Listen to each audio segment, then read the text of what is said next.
Akhirnya pada tahun 2011, bangunan gereja mulai dirobohkan. Bangunan gereja dirancang oleh arsitek asli dari Kalimantan Barat, didampingi oleh tim asistensi pembangunan gereja. Model gereja mengacu arsitektur klasik Korintan yang terlihat dari kubah bulat sebagai kubah utama dan di atasnya ada kubah kecil lagi yang disebut rotunda. Konstruksi kubah utama menggunakan space frame atau rangka ruang merupakan konstruksi yang terbilang canggih di Kalimantan Barat dan pertama kali digunakan untuk bangunan gereja. Bangunan yang mengambil gaya gotik dan berpatokan pada patron zaman Bizantium pada abad keempat diharapkan bisa sedikit menyerupai kemegahan Basilika Santo Petrus di kota Vatikan dan dapat menjadi kebanggaan masyarakat Pontianak, terutama kalangan gereja. Kemudian memasuki 1960, gereja katedral menjadi saksi penting. Pada hari Selasa 24 Januari 1961, Paus Yohanes 23 mengumumkan pembentukan hierarki gereja di Indonesia, di mana 6 keuskupan agung dan 19 keuskupan sufragan didirikan tahta suci menggantikan 20 firakat apostolik dan 5 prefektur apostolik. Pembangunan gereja telah memasuki tahap akhir dan telah diresmikan pada tanggal 19 Desember 2014 oleh Gubernur Provinsi Kalimantan Barat, Dr. Randus Cornelis MH. Gedung gereja katedral yang baru memiliki 2 lantai yang dipakai untuk misa dan dapat menampung sekitar 3.000 umat. Ada basement yang berfungsi sebagai tempat parkir, Plaza Maria, ruang adorasi, dan ruang abu yang dilengkapi dengan AC sentral dan lift. Dilanjutkan dengan 27 Juli 1967, Katedral Santo Yosef Pontianak menjadi saksi bagi pertahbisan putra Dayak kedua, yaitu Frater Hieronymus Bumbun yang berasal dari Menawai Tekam, Kecamatan Belitang Hilir, Kabupaten Sanggau, Keuskupan Agung Pontianak 1976 sampai 2014. Peristiwa penting tersebut pun menghantarkan kekokohan gereja katedral hingga sekarang. Pada tanggal 28 Agustus 2014, pergantian Uskup Pontianak telah diganti dengan Monsinyur Agustinus Agus Projo. Gereja Santo Yosef yang baru dibangun dengan perpaduan arsitektur Romawi dan Timur Tengah. Ornamen bernuansa Dayak mendominasi eksterior bangunan dan interiornya didominasi nuansa khas Tionghoa berpadu dengan gaya klasik Eropa. Sementara arsitek yang merancang eksterior gereja baru adalah Ricky. Dia adalah arsitek Masjid Raya Singkawang. Ini menunjukkan semakin kuat kesan Kalimantan Barat yang multietnis, tempat umat berbagai agama hidup berdampingan. Menjadi gereja katedral sejak 17 November 1918 seiring dengan ditahbiskannya Monsinyur Pacifius OSOFM Kapusin menjadi uskup tituler Kapitolias, merangkap vikaris apostolik Dutch Borneo, dan paroki berubah menjadi paroki Katedral Pontianak. Pada paruh waktu yang begitu terbatas, kedudukan gereja katedral pun mulai diperkuat menjelang akhir kolonial. Namun, ornamennya bernuansa Dayak tampak dominan di sana. Pantaslah jika disebut sebagai salah satu gereja termegah di Indonesia. Gubernur Kalimantan Barat Cornelis mengklaim bahwa gereja katedral Pontianak yang sekarang adalah bangunan gereja Katolik terbesar di Asia Tenggara. Cornelis meresmikan gereja katedral Santo Yosef Pontianak sebagai tahta uskup Keuskupan Agung Pontianak pada 19 Desember 2014 dan pemberkatannya pada 19 Maret 2015. Di bagian bawah gereja terdapat toko devosionalia sebagai toko rohani. Umat dapat membeli barang-barang rohani di toko tersebut dan tak jarang barang-barang tersebut telah diberkati oleh pastor. Ruang kolektor tepat bersebelahan dengan toko devosionalia. Terdapat 2 WC yaitu WC Putri dan WC Putra.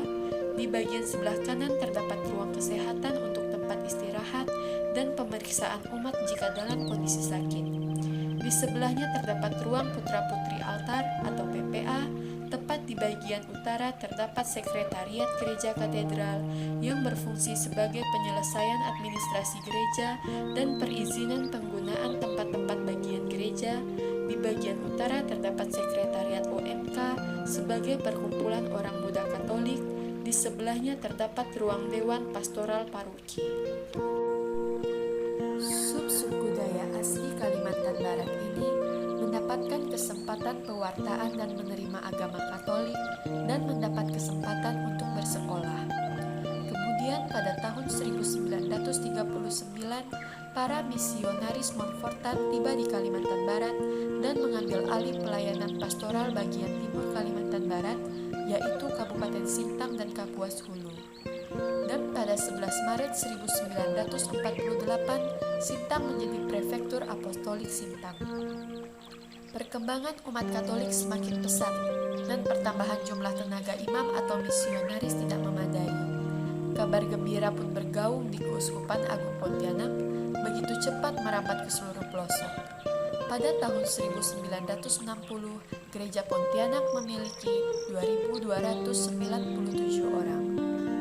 Kebijakan pastoral berawal dari komunitas-komunitas kampung yang merujuk kepada garis-garis besar kebijakan KAP yang berbunyi, gereja dipanggil menjadi tanda yang menyatakan pada masyarakat luas bahwa Allah mengendaki keselamatan semua dan setiap orang. Gereja Katedral Santo Yosef Pontianak yang telah berdiri sejak 9 Desember 1909 merupakan gereja tertua di paroki Keuskupan Agung Pontianak. Tidak bisa dipungkiri, bangunan gereja yang sudah berumur lebih dari 100 tahun ini sudah tidak lagi cukup untuk menampung jumlah umat Katolik yang semakin bertambah di Pontianak. Menanggapi kondisi tersebut, maka diputuskan untuk membangun kembali gereja ini agar di masa yang akan datang dapat menampung lebih banyak umat. Bukan sekedar pemugaran, pihak pengurus gereja berencana mengganti dengan bangunan yang lebih benar-benar dengan pertimbangan bahwa gereja ini telah dipugar selama 3 kali sejak berdiri dan terakhir adalah 49 tahun yang lalu dan tidak membuahkan hasil yang berarti. Dinding kayu yang sudah tua dan lapuk merupakan salah satu pertimbangan untuk dilakukan pembangunan ulang. Untuk pertama kalinya, gereja katedral berdiri dan diberkati oleh Prefek Pacifius Bos OFM Kapusin. Gereja yang dilukis sebelum tahun 1908 ini sudah dipertimbangkan dengan beberapa hal seperti struktur tanah yang berawa di Pontianak. Gereja yang sebelumnya mungil ini telah membawa umat kabar gembira untuk pewartaan Injil mereka. Gereja katedral ini didesain dan dirancang oleh Van Noort yang merupakan arsitek militer Hindia Belanda. Dan untuk pertama kalinya juga, pembangunan gereja Katolik pertama di Pontianak terwujud di bulan Desember 1909. Pemberkatannya bertepatan dengan pesta Santo Yosef menurut kalender liturgi Katolik Roma, patung burung ruai, dan kayu belian di halaman gereja. Di pelataran juga berdiri patung Santo Yosef berukuran raksasa yang bisa terlihat jelas dari kejauhan. Desain dalam gereja katedral ini lebih megah dan indah lagi dibanding yang terlihat dari luar. Kursi kayu tertata rapi di dalam ruang gereja, sebuah altar besar di bagian depan dikelilingi pilar-pilar putih, di sampingnya ada juga ukiran-ukiran dan gambar kudus dalam ukuran besar. Di antara pilar-pilar ada gambar-gambar kudus berwarna-warni, sedangkan di langit-langit bangunan terdapat lukisan peristiwa kehidupan Yesus seperti yang tergambar di dalam Alkitab. Saat sepi, dipakai untuk sebagian pengunjung untuk berdoa di dalam gereja. Sesekali terdengar suara burung berkicau di sekitar gereja. Patung Yesus dan Bunda Maria di dalam gereja pun didesain dengan ukuran yang sangat besar. Berbeda dengan patung kebanyakan, hampir keseluruhan desainnya mirip dengan bangunan Romawi. Memasuki gereja, gaya klasik Eropa langsung terasa. Cahaya menyembul dari kaca-kaca besar berwarna-warni dengan hiasan gambar-gambar religius seperti pada gereja di Eropa. Ornamen bernuansa Dayak tampak dominan dan ukuran khas Dayak mengelilingi dinding gedung.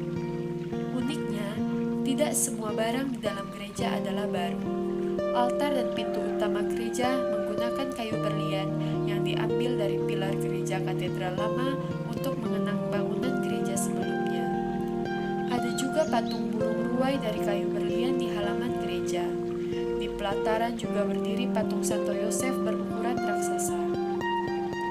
Pencapaian pembangunan gereja wajib disyukuri bersama dan merupakan upaya untuk memberi pelayanan yang lebih baik kepada umat agar dapat lebih nyaman berbakti dan memuliakan nama Tuhan. Gereja adalah tempat ibadah dan sebagai sarana untuk mendalami agama harus dapat dipergunakan sebaik-baiknya dan diharapkan secara langsung dapat memberikan pengaruh positif kepada masyarakat serta berpartisipasi bersama umat lain dalam mewujudkan suasana yang aman, tentram, damai, dan sejahtera, baik secara internal dengan gereja maupun umat lain.